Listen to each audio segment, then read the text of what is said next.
नमस्कार दोस्तों, आज है शनिवार और 7 मार्च 2026। आज क्विज़ भी होगा और आज मैं 9 बजे घर से निकला। कमरे से तो बाहर मैं निकल गया था 9 बजे, और जब बाइक स्टार्ट करने लगा तो भाई किक मारी, बाइक स्टार्ट होगी और थोड़ी देर बाद बंद होगी। उसके बाद 9:30 बजे तक बाइक स्टार्ट ही नहीं हुई। किक मार मार के थक गया, पसीने आ गए भाई साहब। जबकि इतनी गर्मी का मौसम नहीं है सुबह सुबह, तो सेल्फ भी चल रहा था फर्स्ट क्लास, लेकिन बाइक स्टार्ट नहीं हो रही थी और न्यूट्रल दिखा रहा था। अब आधे घंटे तक जब थक गया तो फिर मैंने मुकेश को फ़ोन किया, वो है बाइक सर्विस करता है, तो मैंने कहा मैं तो ये गाड़ी में लेने आ जाता हूँ और फिर बाइक पे छोड़ दूँगा। तो कहने लगा ठीक है आ जाओ। अब जब मैंने कहा भगवान लास्ट बार और ट्राई करता हूँ, नहीं तो गाड़ी में जाना पड़ेगा। फिर सेल्फ मारा तो गाड़ी स्टार्ट होगी आधे घंटे के बाद। फिर वो बंद नहीं हुई, लेकिन वो बीच बीच में बंद हो रही थी। जैसे रोड पे गया, राइट साइड जो है हैंडल मोड़ता था, बाइक बंद हो जाती थी। तो रोड क्रॉस करते हुए डर लग रहा था कि सड़क के बीच में बंद ना हो जाए, मगर किसी तरह जो है नरवाना चौक तक पहुंच जाए। उसके बाद भले ही न्यूट्रल चली जाए, क्योंकि वहाँ तक 3-4 किलोमीटर तक न्यूट्रल चली जाती गाड़ी अगर बंद भी हो तो, मतलब ढलान था सारा। तो गाड़ी खैर बंद ही नहीं हुई, लेकिन मैंने सोचा कि भाई बंद हो ना हो, मैं इसकी एक तो सर्विस करवाता हूँ और जो भी नए नए पार्ट्स डलवाने हैं वो पार्ट्स डलवा लेता हूँ। मैंने बिल्कुल वैसा ही किया।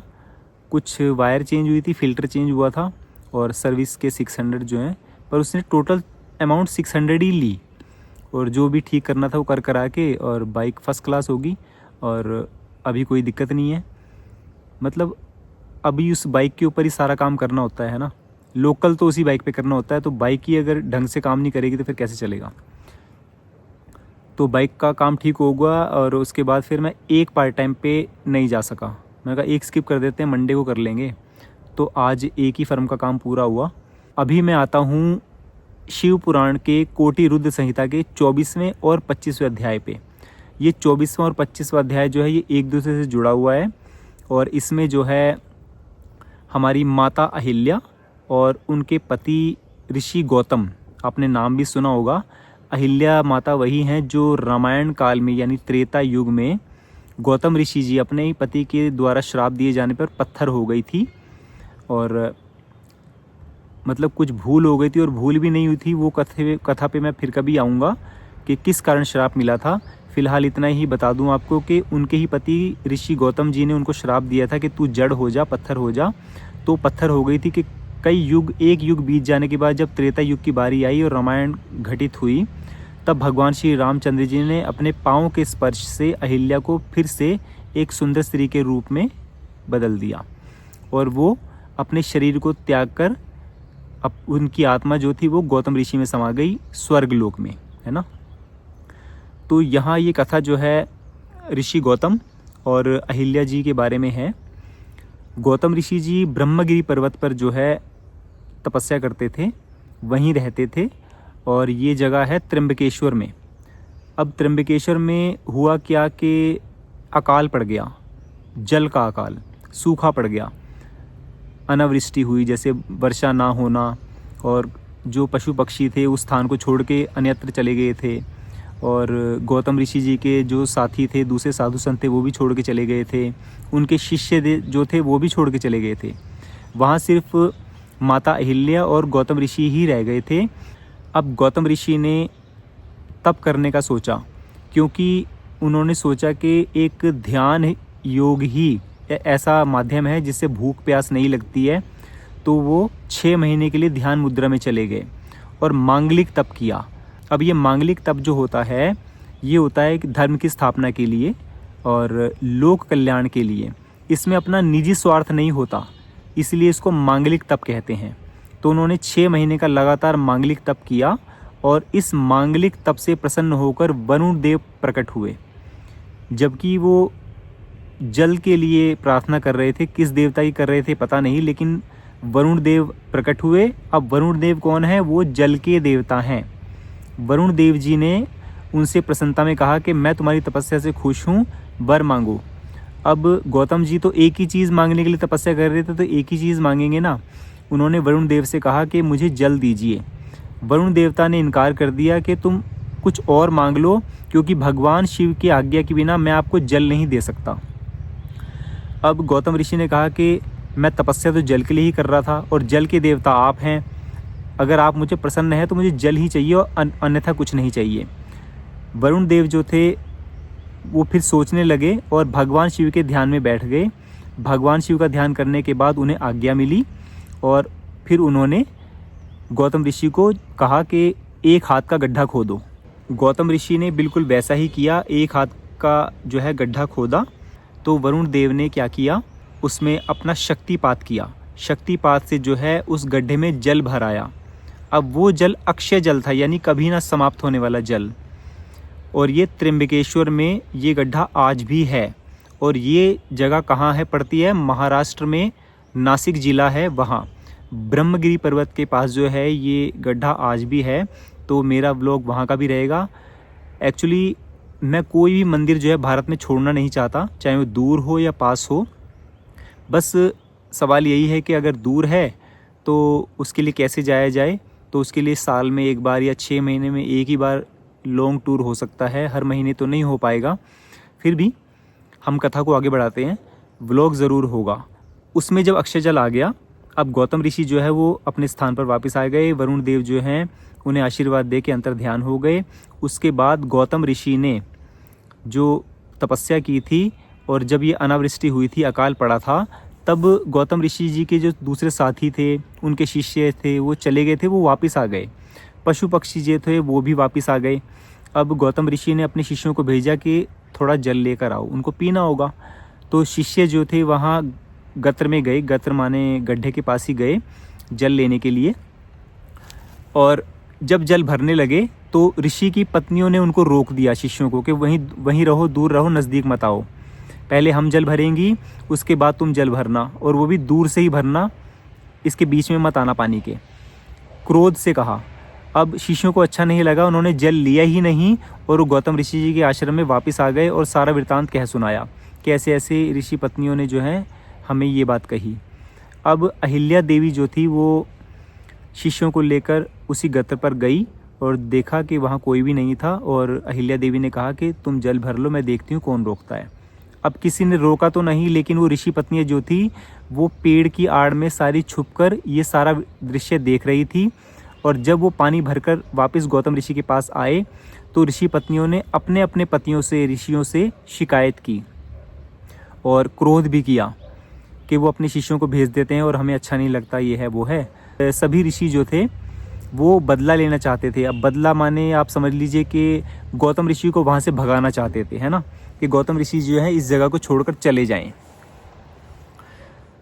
अब उन्होंने गौतम ऋषि को भगाने का वहाँ से क्या सोचा कि एक बहुत बड़ा यज्ञ इसका आयोजन किया और उस यज्ञ में उन्होंने गणेश जी की पूजा की कि गणेश जी आएँ और हम उनसे वरदान मांगें। उन्होंने यज्ञ आरंभ कर दिया और 2 महीने तक ये यज्ञ चला। और जब यज्ञ पूरा भी नहीं हुआ था अभी, तो गणेश जी वहाँ प्रकट हो गए और उन्होंने समस्त ऋषियों से कहा कि मैं तुम्हारी इस तपस्या से प्रसन्न हूँ, पूजा से प्रसन्न हूँ, वर मांगो।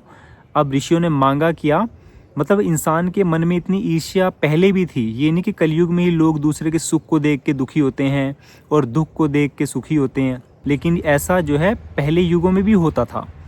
तो वो सभी ऋषि जो थे गणेश जी से यही मांग बैठे कि हम चाहते हैं कि गौतम ऋषि जी इस स्थान को छोड़ के चले जाएं और हम नहीं चाहते कि वो यहाँ रहें।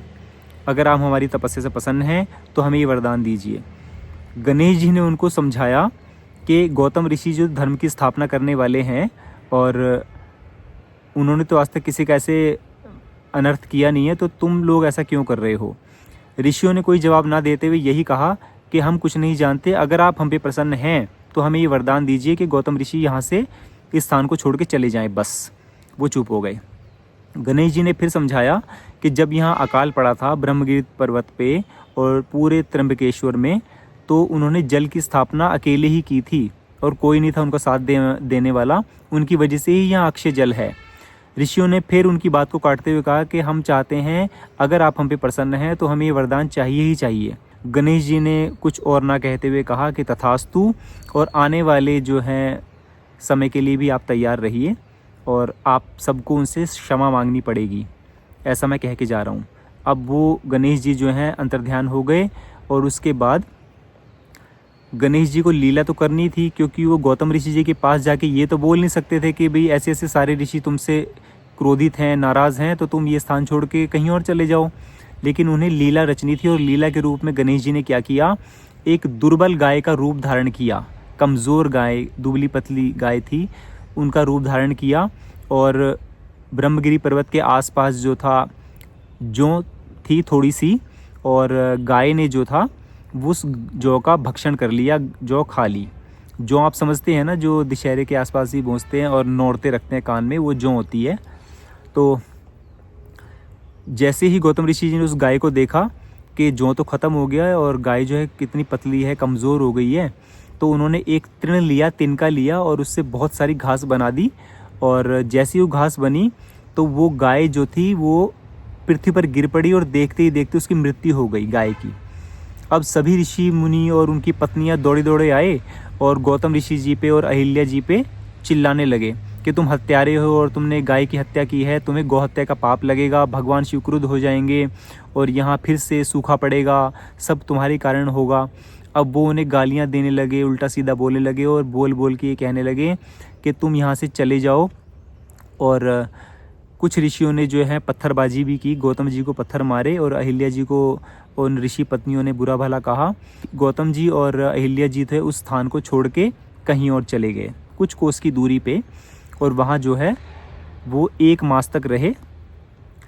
15 दिन के बाद, यानी अर्ध मास के बाद वो वापस आए। 15 दिन के बाद जब वापस आए, कहाँ, उन्हीं ऋषियों के पास, और उनसे इसका निवारण पूछने लगे कि मुझसे गौ हत्या हुई है, जबकि गौ हत्या उन्होंने नहीं की थी, वो जानते थे। फिर भी वो ऋषियों से पूछने आए कि मुझसे गौ हत्या हुई है, तो मैं इसके निवारण के लिए क्या करूं कि मुझे गौ हत्या का पाप ना लगे।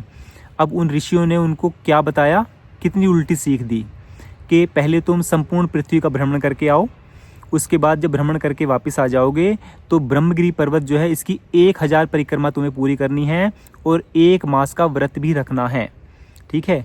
या तो ये कर लो, अगर ये नहीं करना चाहते तो इस पृथ्वी पर गंगा जी का आवाहन करो कि ब्रह्मगिरी पर्वत के पास गंगा जी भी बहने लगें, और ये तपस्या कर लो, बस हम और तुम्हारा जो है गौहत्या का पाप जो छूट जाएगा। ऐसे अंधेरे में तीर मार दिया। गौतम ऋषि जी जो है वो सब कुछ जानते थे, लेकिन फिर भी उन्होंने उनकी खुशी के लिए, क्योंकि उन्होंने मांगलिक तप किया था तो लोक कल्याण के लिए किया था ना, उस लोक में तो वो ऋषि भी आते हैं, तो उन्होंने लोक कल्याण के भले के लिए, कल्याण के लिए ये भी स्वीकार कर लिया। तप किया, पृथ्वी की परिक्रमा भी की, ब्रह्मगिरी पर्वत की भी परिक्रमा की, कितनी 1000, और गंगा जी को बुलाने के लिए तप भी किया। गंगा जी आई भी और आशीर्वाद भी दे के गई।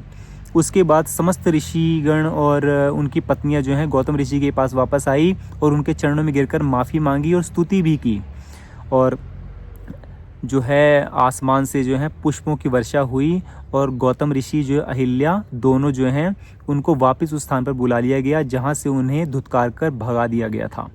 तो दोस्तों, ये मैंने आपको शिव पुराण का कोटि रुद्र संहिता से 24वां और 25वां अध्याय बतलाया, और इसका निचोड़ यही है कि ईर्ष्या जो थी वो आज भी पनप रही है। ईर्ष्या पहले भी थी और आज भी है। लोग जो हैं दूसरे को, किसी को खुश नहीं देख सकते, तो आप ऐसा ना करें, सत्संग सुना करें, और जो मैंने आपको बताया ये एक तरह का सत्संग ही है, इसमें भाग लिया करें, क्योंकि ज्ञान है और इससे ये सीख मिलती है मुझे तो कि ईर्ष्या पहले भी थी, आज भी है, फिर भी हमें भला करना है, लोगों के कल्याण के लिए तप करना है। तो दोस्तों, मेरा ये व्लॉग आज का इतना ही था। अब दीजिए इजाज़त। जय श्री राम।